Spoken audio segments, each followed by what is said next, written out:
ஒரு ஐபிஎஸ் அதிகாரி செய்கிற தவறால மிக நேர்மையாக கண்ணியமாக கடமை செய்யணும், சட்டம் ஒழுங்கை பாதுகாக்கணும், மக்களுக்கு சேவை செய்யணும்னு இருக்கிற பல ஆயிரக்கணக்கான ஐபிஎஸ்களுக்கு அது கெட்ட பேர் வருது. தமிழ்நாட்டிலே எனக்கு தெரிஞ்ச எவ்வளவோ நேர்மையான அதிகாரிகள், ஐபிஎஸ் அதிகாரிகள் இருக்கிறாங்க. அவங்க எல்லாருக்குமே இது ஒரு கெட்ட பேர் தான். ஒரு அதிகாரியின் வேலை அது இல்லை. அவர் மக்களுக்கு தான் சேவை செய்யணும். ஒரு கட்சியை எடுத்துக்கிட்டு தொடர்ச்சியாக அதை குரல் செய்தியை வெளியிடுறது, கைது செய்கிறாங்க, கைது செய்து அந்த அலைபேசியில் இருக்கிற குரல் செய்தியை எடுத்து அதை ஒரு கட்சியினுடைய தகவல் தொழில்நுட்ப பிரிவுக்கு கொடுத்து அதை வெளியிடுறது, எங்கோ ஒரு இடத்துல ஒரு பதிவை போட்டு அவரை தூக்கி கொண்டு வச்சு அடிக்கிறது, சித்திரவதை பண்ணுறது, சிறைப்படுத்துறது, இது அவருடைய வேலை இல்லை. ஆனால் செய்கிறாரு. அதை இந்த அதிகாரம் ரசிக்குது.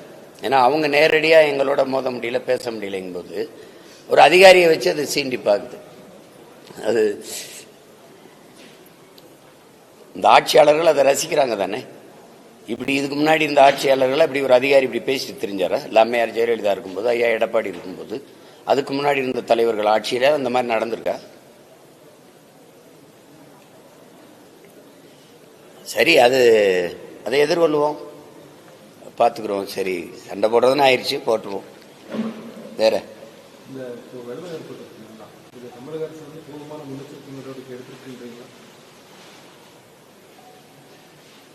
அது எடுத்திருந்தாதான் இவ்வளவு இழப்புகள் வராதில்ல.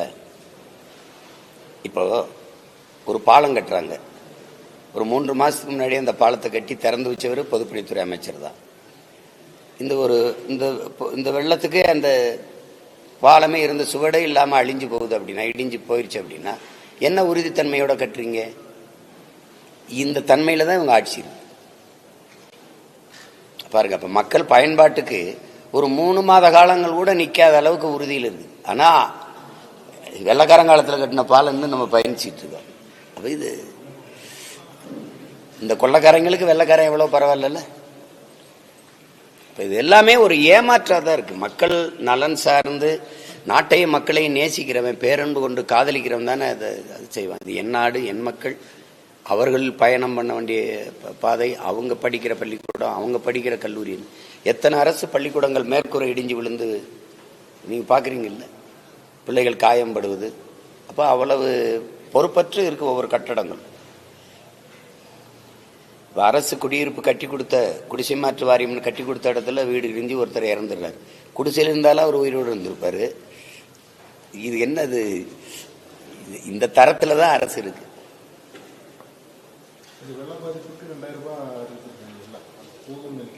அவ்வளவுதான் அவங்க செய்வாங்க. வேற அவங்களால என்ன செய்ய முடியும்? இந்த 2000 ரூபாய் கொடுத்து முடிச்சிடலான்னு நினைப்பாங்க. அதனால நிரந்தர தீர்வு என்ன? வெள்ள பாதிப்பு இருந்துச்சா ரொம்ப பிரச்சனையா 5000 கொடுப்பாங்க அல்லது 6000 கொடுப்பாங்க.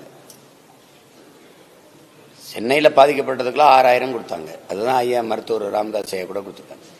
வேளாண் பெருங்குடி மக்கள் விளைநிலங்கள் எல்லாம் பாழாகி போச்சு, சேதமாகி போச்சு, வெம்பாடு விட்டு உழைத்த நெல் எல்லாம் வீணாகி போச்சுன்ட்டு அவங்க உரிய இழப்பீடு தாங்கன்னா 2000 கொடுத்து என்ன பண்ணுவாங்க?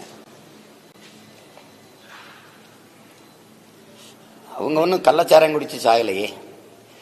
சாப்பாடு போடுறதுக்கு விளைய வச்சாங்க நெல்ல, அதை காப்பாற்ற முடியல.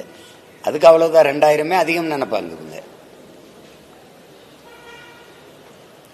எது ஒன்றுக்குமே ஒரு முறையற்ற நிர்வாகத்தை செஞ்சு அதனால ஒரு பாதிப்பு வரும்போது ஒரு 1000-500 கொடுத்து சரி பண்ணிடலாம்னு நினைக்கிற ஆட்சியை எப்படி நீங்க ஏற்கிறது? அது எப்படி மன்னிக்கிறது? அது சொல்லு.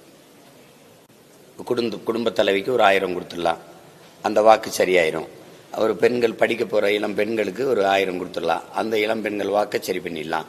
படிக்க போற மாணவர்களுக்கு தமிழ் மகன் தொகைன்னு ஒன்று கொடுத்து இது பண்ணிடலாம். இப்படியே இந்த வாக்கை குறித்து, தேர்தலை குறித்தே சிந்திக்கிற ஒரு கட்சி ஆட்சிகள் எப்படி மக்கள் சேவையை பற்றி சிந்திக்கும்? இந்த 2000 ரூபாய் வச்சு என்ன செய்யலாம்னு சொல்லு.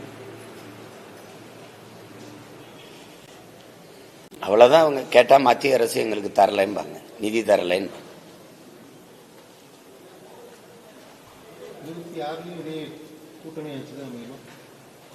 கூட்டணி ஆட்சியிலேயே கூட்டணி வச்சுக்கிட்டு திமுக ஆட்சி அமைஞ்சிருக்கு. இப்போ இது அமையணும்னு நீங்க விரும்புறீங்களா? இந்த கொடுமை மறுபடியும் தொடரணும்னு நீங்க விரும்புறீங்களா?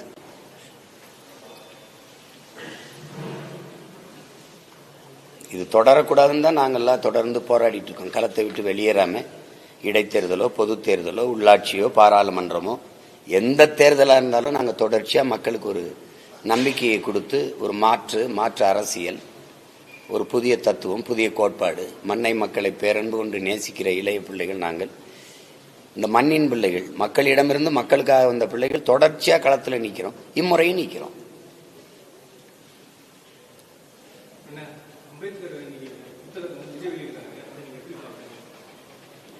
அது வெளியிடுறாரு, அதுல வெளியிடுறாருங்கிறதான் செய்தி. அது தொடக்கத்தில் என்னையும் கூட பங்கேற்க கூப்பிட்டாங்க. அது அண்ணன் திருமாவளவன் வெளியிடுறது நான் பெறுறதுன்னா அது சரியா இருக்குது. அதுல அவரு முதல்ல அவங்க சொன்னது ஐயா ஸ்டாலின் வர்றாங்க, ஐயா ராகுல் காந்தி, சகோதரர் ராகுல் காந்தி வர்றாங்க, அவங்க எல்லாம் வர்றாங்கும்போது அது சரியா இல்லை. அது ரெண்டாவது, எனக்கு அண்ணல் அம்பேத்கரை பற்றி பேசுறதுக்கு புதுசாக யாரும் மேடை போட்டு தர வேண்டியதில்லை. எனக்கு ஒவ்வொரு நாள் ஒவ்வொரு மேடையும் எனக்கு அண்ணல் அம்பேத்கரை பற்றி பேசுகிற இடம்தான். அதனால நான் அதை விரும்பலை. அதை வரவேற்கிறேன். வெளியிடுறது அண்ணல் அம்பேத்கரை பற்றிய செய்திகள் இந்த தலைமுறை பிள்ளைகளுக்கு போய் சேருவது எந்த வடிவத்தில் போய் சேர்ந்தாலும் அதை ஏற்கணும், அதை வரவேற்கணும். அந்த வழியில் தம்பி விஜய் வெளியிடுறதை நான் வரவேற்கிறேன். பாதகம் செய்பவரை கண்டால் நாம் பயங்கொள்ளலாகாது பாப்பா, மோதி மிதித்து விடு பாப்பா, அவர் முகத்தில் உமிழ்ந்து விடு பாப்பா.